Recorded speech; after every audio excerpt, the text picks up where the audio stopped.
Welcome to the Generous Business Owner Podcast, where business owners gain inspiration and encouragement to live a legacy, not just leave one. And now your hosts, Jeff Thomas, Alan Barnhart, and Jeff Rutt.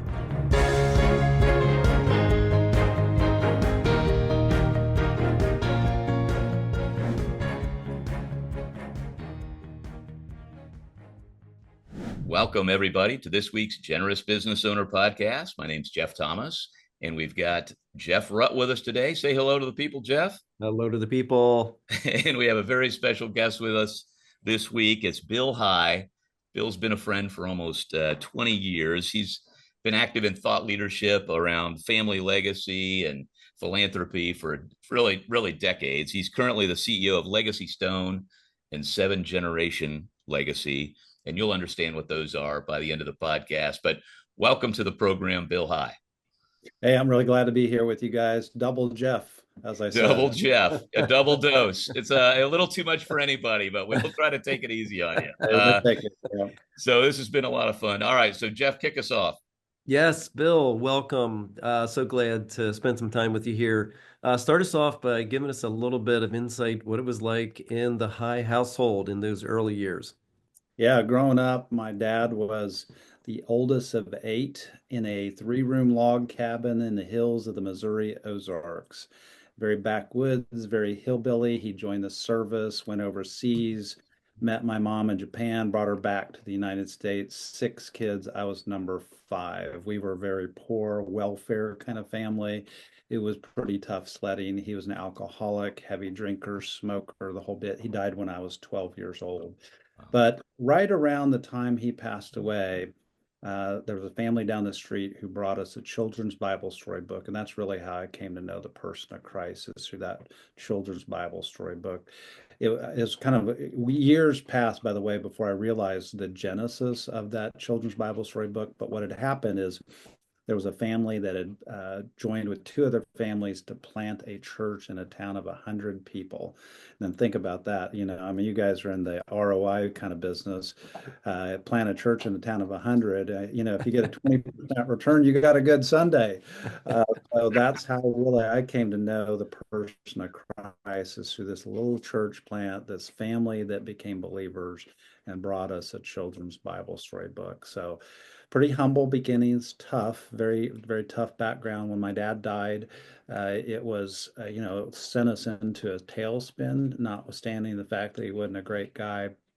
But it took me about 6 years to really understand that God wanted to be my father more than my earthly father. So that was my big lesson, was able to graduate high school, go to college, got a degree in education, thought I was going to teach and coach, and that's how I was going to make my mark in the world. But my last year of college, I applied to law school and got in with a full ride. So I went and practiced law for about 12 years. Wow. What a powerful story on especially coming up and being part of that household and a little bit dysfunctional, but coming to Christ through that Bible storybook. That is amazing. Any other fun background in those junior high, high school years as your some of your values and your faith was being formed?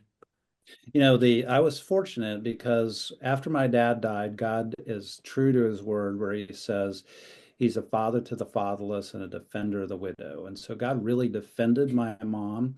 And he became my father because my older brother became a believer through the Navigator ministry, started showing me how to read the Bible, study the Bible, memorize scripture. So even by the time I was in high school, I was reading the Bible pretty regularly, was able to go to a collegiate Navigator conference when I was still in high school. That was transformative. Went to the Navigators, I think it was called Eagle Lake Camp, and that was transformative. Those were just some of the beginning years of really trying to go deeper into the Word and establish some good roots. But the whole Navigator experience was really good for me, just spending time with the Word. And it was at that Eagle Lake Camp that I realized for the first time that actually I could be a leader. I never saw myself as that. I was kind of always the the hillbilly poor kid, but that camp is where the other kids actually kind of looked up at me and said, "Hey, you're the leader here." Wow. So anyway, that was a big change for me. Wow. You know what? It really is an amazing story, and I think what I'm sitting here thinking about is somebody listening to this on the treadmill, and maybe they're kind of mulling over some little gift they're gonna do. Should I take the Bible down the street to that family? I don't know. Is it gonna do any good? You know what I mean? These little. I like the way you've kind of gone back and thought about your 12-year-old self and how other people's generosity helped you. Like I think this is such a great exercise for all of us. Like, where did it come from? Like, where have those influences come from? And I have a tendency, I know, to think that maybe these small acts of generosity aren't that big. It has to be something big and grand. And in a little town, giving a Bible to a 12-year-old or starting a small church, it's not going to be a mega church. How will that really change people? And then so I would assume this is something that you've learned to teach other people, is to kind of look back at your story and to think about. So we'll get into some of that family legacy, but I'd love to have an echo of that later in the podcast of how you help maybe other people think about their path that way. But I'm curious about, so this kid from the backwoods, and of course I grew up in Missouri, so we had a little timeshare in the Ozarks. Okay, so we may have crossed paths somewhere, but I'm curious about how a kid with that upbringing gets into law school. So clearly, you had some academic ability, and what was the draw to you? Was it just the rigorous academic idea of law school? Did you sort of what drew you to law school? I'm just curious. Yeah, it's kind of funny, by the way. Of course, J.D. Vance will be the incoming vice president, and he wrote a book called The Hillbilly Elegy. Yeah. Exactly. And he has a great line in the book where he says, Billy in a suit. And that's really how I saw myself. I mean, I was a poor kid from the other side of the tracks, and both sides of the track looked pretty bad. But what happened is all along the way, God put people in my life that I can look back on and say, that person was there for that season, that time. And so one of my good friends in high school, he was one of the, even to today, I'll still text him and we'll touch base from now on out, from periodically. But the short of it is he had the dream to go to law school. It wasn't my dream. And I saw him as becoming like, the attorney general of the state or, the country. And he's like, hey, you ought to go to law school. So I'm like, okay, well, anyway. So anyway, I just kind of applied as much as anything on a lark. I thought I was going to be a teacher and a coach. I played baseball, and that's really what I aspired to do. And my brother and my sister, they were teachers, so that was the path. But what happened again is, when I'm applying to law school, as much as anything on a lark, I didn't have any ideas that I was going to be the next Perry Mason or whoever it is, that's in your wheelhouse. But I end up applying. The last law school I applied to was the University of Kansas, and they sent me a letter and they said, "Hey, we've got a full ride scholarship for you." And I'm like, "Whoa, okay. I think I ought to pay attention to that." It's like God's opening the door. And the crazy part about that story, Double Jeff, is that as I'm in the process of going, they send me a second letter and they say, "We're going to take away your scholarship, but we're going to give you a fellowship." So I get tuition, books, and a living stipend. I'm like, Wow. okay, I think I ought to go to law school. By the way, one little fun story about that living stipend is after the first year, I thought the living stipend was a little low. So I sent the fellowship committee a letter and I said, I think the stipend's a little low. Could you raise it? And they did. They raised it Wow. $200 a month. So anyway, that's a crazy story. I just think I love your humility in telling these stories about how the generosity of others, that is another place where somebody gave to an endowment or a scholarship fund, that you benefited from, that you had no idea, sounds like, what that backstory was. You know what I mean? But somebody felt like they wanted to give somebody a chance, and that, and now you're dealing with people who are setting up those funds. I just think that's really Mhm. really amazing. So okay, so now and then you practice law for over a decade, right? Yeah, so I got out of law school, had done well. And again, ironically, I saw myself as going to a small firm at the time as the fifth largest law firm in the country or in the city, one of the larger law firms in the country. So I ended up there 12 years, big law firm, and became a partner there, was doing well. Had my best year ever in the firm, had a great client, one of the profile clients in the firm. And, going back to my years or early years back in high school, I'd always had the sense that God wanted me to tend the flock. Didn't know what that meant, didn't think I was supposed to be a pastor, didn't think I was supposed to be a missionary. I explored those avenues, but ultimately the whole idea of helping people be generous. So I got involved in inner city ministry, and that led to the formation of, at that time, what was called the Servant Foundation. We affiliated with the National Christian Foundation. And so we had this great dream that we'd write the last check to send the last missionary to the last unreached people groups. So that's how we got started, and did that work for 20 plus years as well. What year did you start working for that foundation? So that was in the year 2000, Okay. literally in the year 2000. So, and keep in mind, starting work for the foundation, it was a startup. So at that Right. time, NCF had a dream that they would go create other affiliates. So Jeff Thomas, some of this story. And so we were their very first affiliate. We were the first to sign on the dotted line. Well, what that meant is that, when we said, hey, we're going to go start, it meant I quit the law firm, resigned from the partnership. And then my first day on the job meant that I went down to the basement in my home office and started working on articles of incorporation and applying for tax exempt status. So it was me, my car, and a legal pad going out and talking to people about this idea of generosity. So that's what it was 20 plus years ago. Yeah.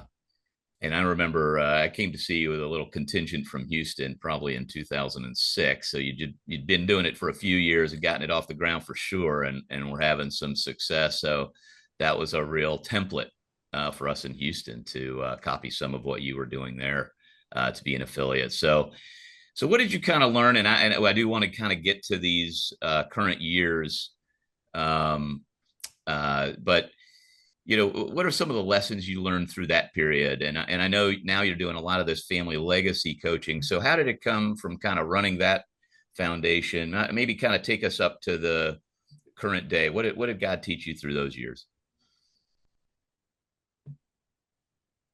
We had a great start, and we thought, man, this is a ton of fun. And uh, the mindset was generosity is a powerful tool to change lives. 2001, of course, is when 9/11 happened. And so when 9/11 happened and the markets crashed, we thought, maybe we've made a bad decision here.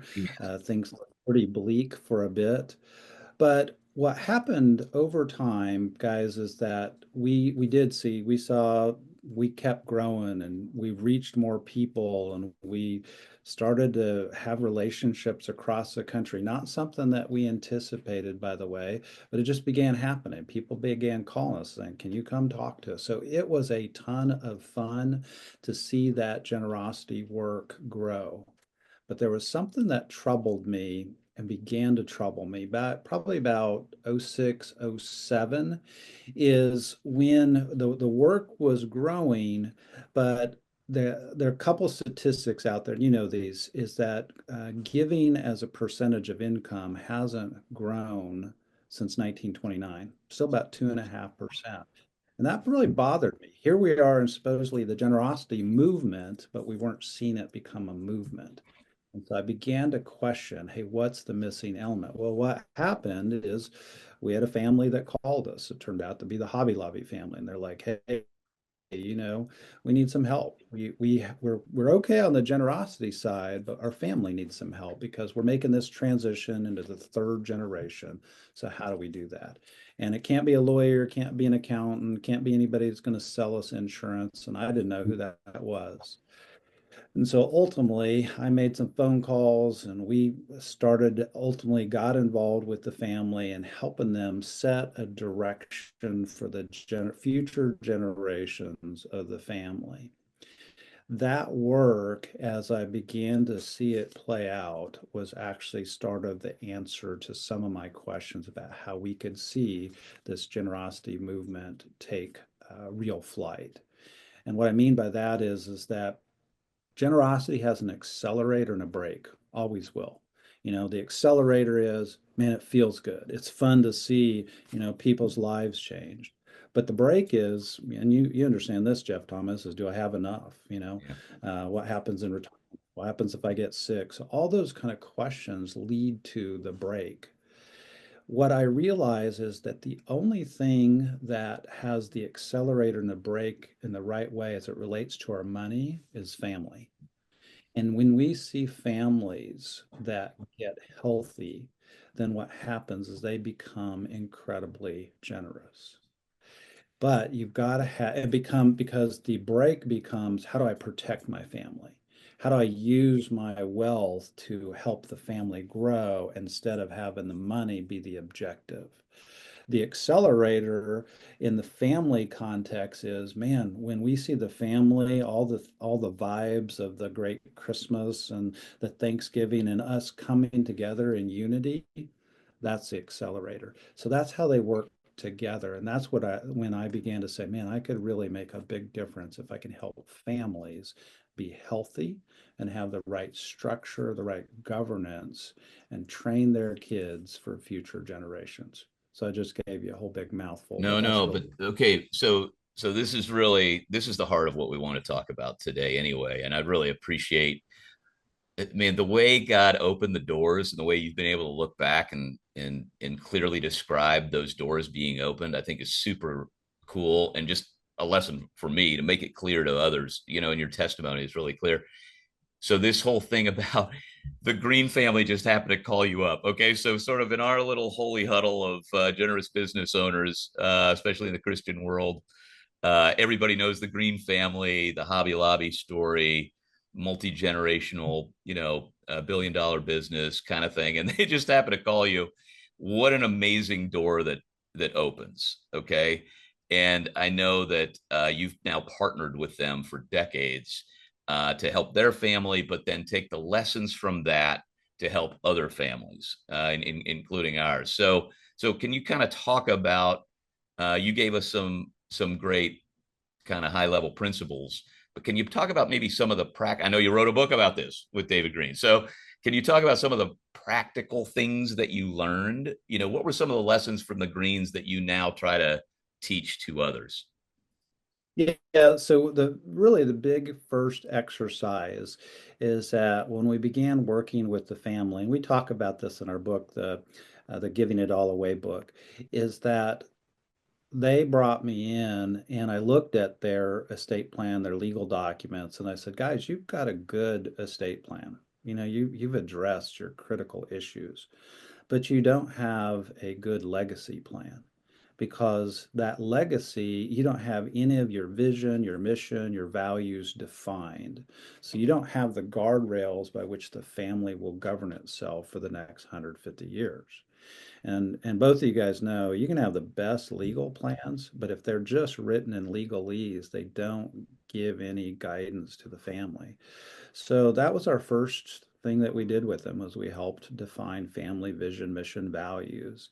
And both of you guys, we host these events for leaders like yourselves to come in and meet with the family. We do that about 7 to 8 times a year. But now there's a whole org chart or governance structure, if you will. So you got to have clear vision, mission, values. And then additionally, as we worked with other families, we also realized that you've got to have a code of conduct. What's the rules of the game by which you conduct yourself as a family? The third big thing, guys, is that the family's had a family meeting for 20 years now. And they meet every single month and they focus upon their family giving. But it's so much more than that, because that family giving meeting really is a family meeting where they're talking about it's a renewal of family values. And it's what do we care about? It reminds them that the end game is not just the business, it's the ministries and the lives that they're invested in.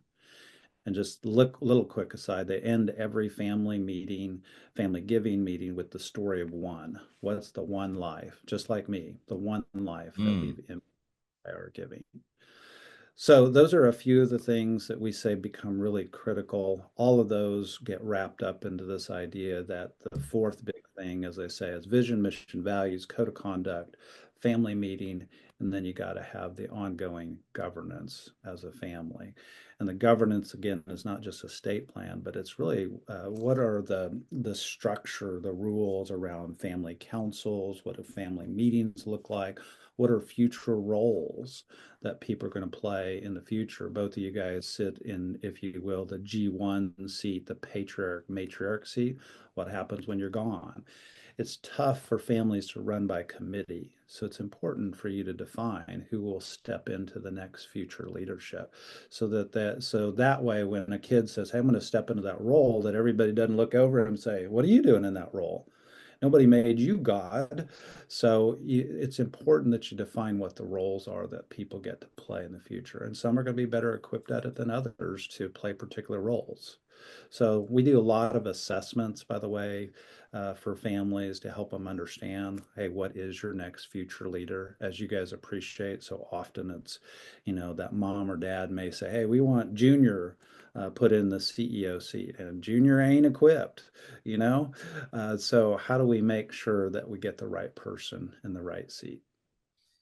I mean, two initial thoughts. One is this sort of reminds me of what we all do in business. Like, I know there's people running on the treadmill listening to this that are thinking, well, I've got a vision, mission, values, all of that stuff for the business.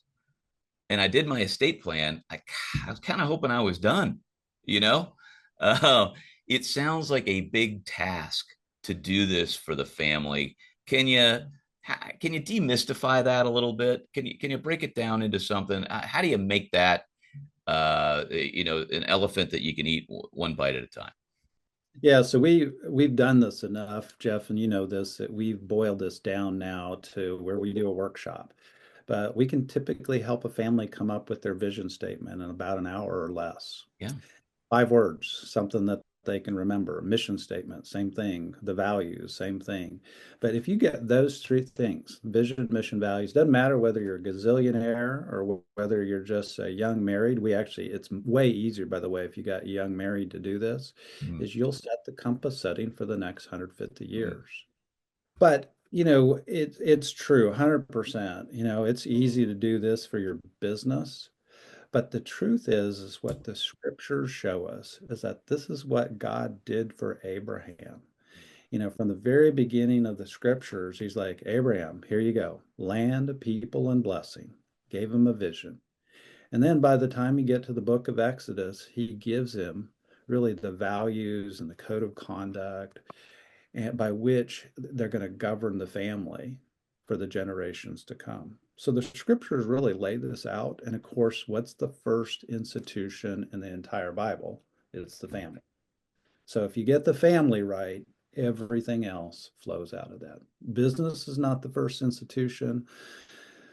Some guys in the theological world actually might say the church is the first institution, because in the beginning, God is three in one. He is the church, if you will. I don't know if I'm on that same page, but anyway, you get the point. Family really is the first human institution that God establishes by which he's going to make the world more beautiful, more creative, and of which then we see God's generous nature. Oh, I like that idea of not having family vision and mission be the afterthought or the second one. Maybe in our society, it should be the first thing we work on. And I know I've got that backwards, and I'm working on the family after the business. I think most people are probably that way, but I like that that idea that family is the first institution. Can you share a couple of stories? You don't have to use names. If they've given you permission, great. But of just, I think people are, families are tough. Um, we see in our business, we deal with a lot of intergenerational families, and often the kids express the values of the parents differently. What are some of the common things that you think trip up families, and what are ways that people have kind of gotten through that? Yeah, I mean, there's so many stories we could share with you. Let me give you one that maybe you wouldn't think about initially, and it's a young family. They're just got married. They've been married a couple years now, but they just established their vision, mission, values. We did this in a small group format, and they now have it on the wall of their home. And as an aside, here's mine. So here's high family vision, mission, values. But they look up at their vision, mission, values, and that's how they end their day. They're talking at dinner time. Hey, how do we live out the value of generosity? How do we live out our adventure value? And so it's just a reset for them of what they value. But then when they argue, it's like, man, are you living out the value of restoration? Hmm. Those are things that, if you agreed to, it becomes really powerful. So that's an easier one. That's why I Yeah. say it's easier to start with young families. But I've also seen it, uh, guys, where I've got a family where we establish a family employment committee, and that family employment committee has led to some of the most profound discussions as it relates to future generations coming into the business, and it's provided a level playing field for everybody. It's led to personal and professional development. It's actually led to increased compensation for sometimes kids who maybe weren't being paid, but also given them a clearer pathway for what they can and perhaps cannot do. So we've seen real transformation, health, healing. Now, sometimes people call me too late, Yeah. and there's just so much water under the bridge. I'm not a therapist. I'm a lawyer. I tell them, I'm like, Right. if you want a therapist who's just going to listen to you, I'm not that guy. But if you want somebody who can help push you forward and you're willing to listen, we can really help you, and we can see some health and healing in the family. It's so good. What are some other stories? You've got so many of them. What are some other stories, maybe of healing, where you saw a little conflict at first, where maybe going through this process has led to some reconciliation? We've had some fun ones, and of course, there's some that I can't share, but Sure. I think more generically, what I'd Yeah. say is one of the things that there's a guy that's kind of the premier guy in the space, a guy named James Hughes, and he says one of the big things that kills you inside the family are the family secrets. It's the Mm. thing that everybody knows about, but nobody talks about. And so, we had one family where there was a secret. Everybody knew about it, but nobody talked about it. So we just gave space for a meeting where we talked about what everybody knew about. And it was just so powerful. It was just decompressing to finally talk about it. And it then gave them the ability that, there's this tremendous power when you leave Sodom. You have to not look back. You have to stop looking back, and then you have to look forward to what Christ is going to do in your life. And so when you talk about those things, you can finally put it to bed, and you can say, hey, we're looking forward. It gives you peace. This is so good. Um, there's we have kind of a famous story at our company Arcos, where we had a grandfather, sort of a Gen One family, and there was a very difficult relationship with one of his three children, and they really couldn't speak. It was just not pleasant, and wanted to cut him out of the will, and said, "Hey, can you help me communicate that to this child?" And one of our team members did an amazing job of just hosting a family meeting where um, basically the father gave a blessing to each of the three children, including the problem child. And it actually led to this beautiful reconciliation. They're still working on it. It didn't in a moment make it all perfect, but the couple actually went and stayed with that child for the first time in years, and they're working on it. And I just thought there's sort of two principles there that I'd love for you to expand on. One is deliver blessings, the importance of a father and a parent's blessing, even when things are difficult, pointing out the positives. And I think the second one is this idea of empowerment, not control. So this idea that, I know I always think, oh no, I already have the answer. Let me just give you the answer. Just do what I say as a parent, which of course I don't want to be told as a child. Yet I feel like that's a pro. Can you just kind of maybe talk about the power of a blessing and the power of sort of empowerment over control? Yeah, one of the most powerful exercises that we do as a family to reset where they're at in terms of just their communication. And you've heard the statistic, 60% of failure inside of families, communication and trust issues. Yeah. So the number one thing that we try to reset first is what's the personalities in the room. So we do a personality profile. Personality doesn't change. It's hardwired into you by God. And that's usually the first place that we see disconnect is how are me and my wife wired versus then how are we wired compared to the kids? That's hardwiring that God puts inside of each of us. So number one, understand personality. But then second, Jeff Thomas, is we want to do an affirmation exercise. So let's remind ourselves of the good of everybody, but very specifically, maybe you have the gift of empathy. So in future exercises, we'll do a spiritual gifts affirmation as well. And again, that's this idea that we want to understand the gifts and talents in the room to serve the body, that being the family and the church. But that affirmation exercise is a reminder of, hey, there's something that's still good here. Doesn't fix it forever by any means because you've got to continue to work at it. And that's a little bit to your point, Jeff, is that it's the trajectory change. A 1 degree change now doesn't make that much difference.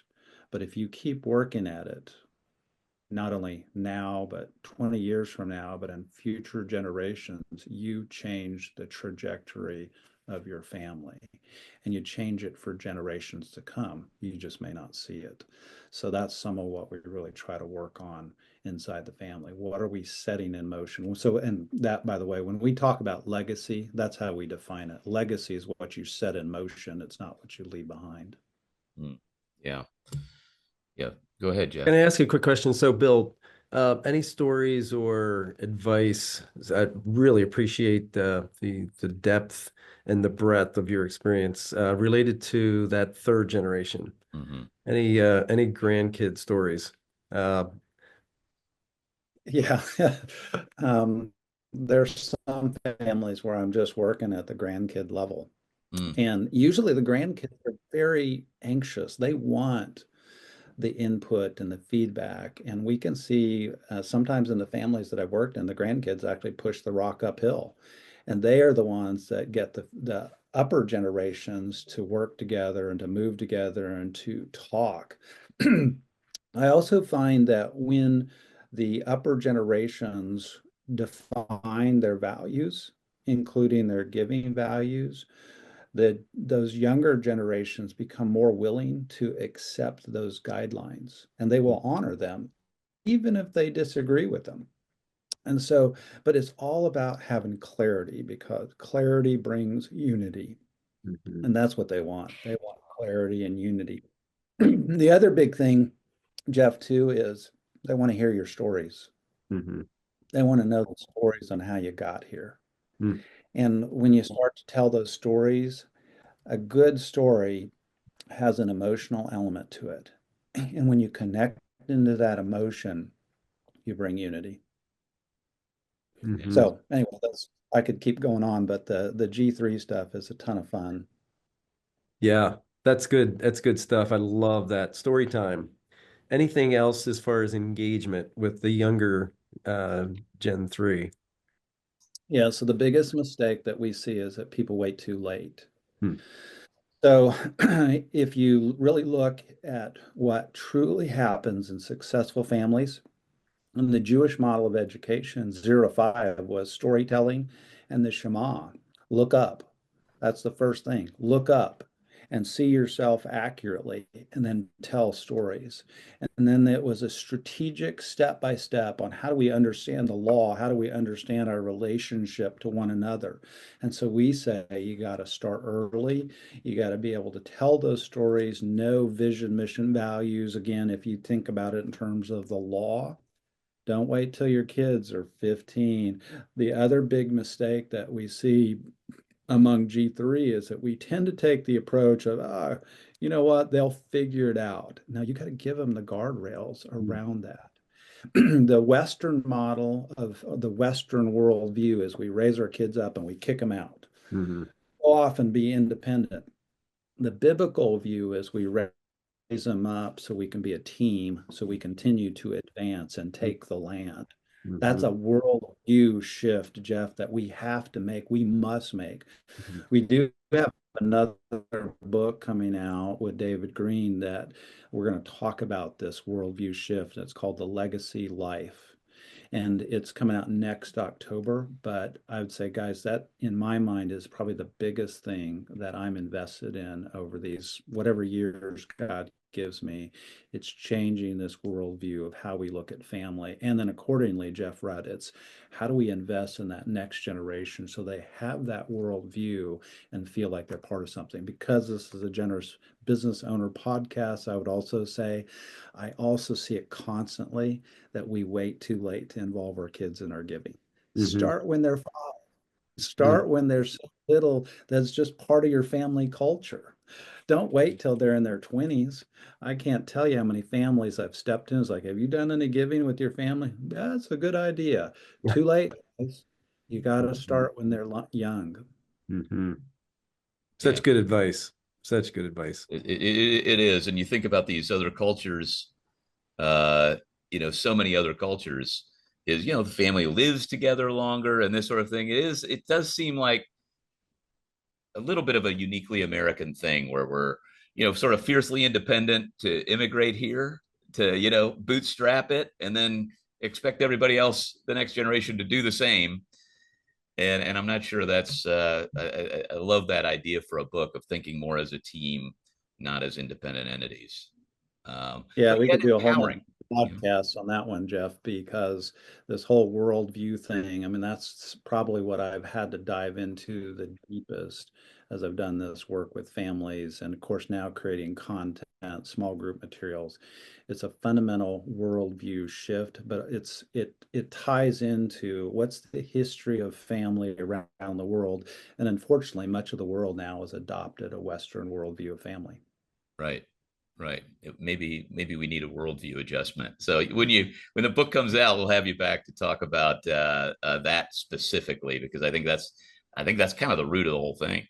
The worldview drives everything. So, well, this has been so great. We're going to ask you in a moment kind of your practical tip for everybody. So be thinking about that. But before we do that, talk about the book. We'll put it in the show notes. We'll put links in the show notes. But where can people find help for coaching and that sort of thing in your entity? Yeah, the consulting side is Seventh Gen Consulting. So seventhgenconsulting.com. That's where they go for the consulting help. If they want help at a small group level, they want to run their own small group, they want help at the church level, that's the ministry. The ministry is called legacystone.com. legacystone.com. And then, because both of you guys are certainly vested in this, we do hold these leadership events with Hobby Lobby. They're a great way to get exposed to some of these ideas. If people are interested in that, then again, they can go to legacystone.com, shoot us an email, sign up for the newsletter, and we'll be glad to stay in touch on those kind of things. Yes. And we're going to host such an event. So feel free to contact me as well. It's in the show notes and we'll get you signed up. So thanks so much for that. So our last question is could be something, a repeat of something you've already said or something that comes to you right now, but just, we've had a big arc of ideas, and if somebody's just walking the dog, listening to this and they're like, oh boy, where do I get started? what's something they can do today or tomorrow just to take a step in the right direction? Yeah, number one, so let me do two, okay? Yeah, please. So the first thing I would say is get started on vision, mission, values. Yeah. The easiest place is to do that. At a minimum, create your 5 family values, write them down, and then talk about them with your spouse, talk about them with your family, work on that, know those guardrails. And then the second thing I would say is find your risk. Find that place where you're risking something. American culture says find your comfort, get to that place of safety and security. And I'd say find your risk. Where are you risking something for the sake of the kingdom in your financial life, in your generosity life? Find some place where you're feeling like, I don't know how this is going to work out. Because when you find your risk, I think that's when you get to deepen your faith and get to grow deeper, not only in Christ, but with one another as well. That's so good. I was just That's it, Jeff. That's I all I love it. got. I was just reading the parable of the sower this morning, and this idea that the cares of the world will sort of choke out the word of God, and I like that idea that there has to be risk involved, and God has to show up to execute. That's actually, ironically, the safest place you can be is kind of on the ledge with God, right? Yep. Love it. Absolutely. Well, thanks so much for being with us, Bill. This has been a whole lot of fun. And thanks, Jeff, for being here as well. Thank you, Bill. Thanks, guys. All right. And thanks, everybody, for joining to listen to this week's Generous Business Owner podcast. Share it with a friend, subscribe, and we'll see you next week. Thanks for listening to the Generous Business Owner podcast with Jeff Thomas, Alan Barnhart, and Jeff Rutt. Make sure to follow the podcast so you don't miss an episode. You can find the guest contact information in the show notes. Stay tuned for the next episode.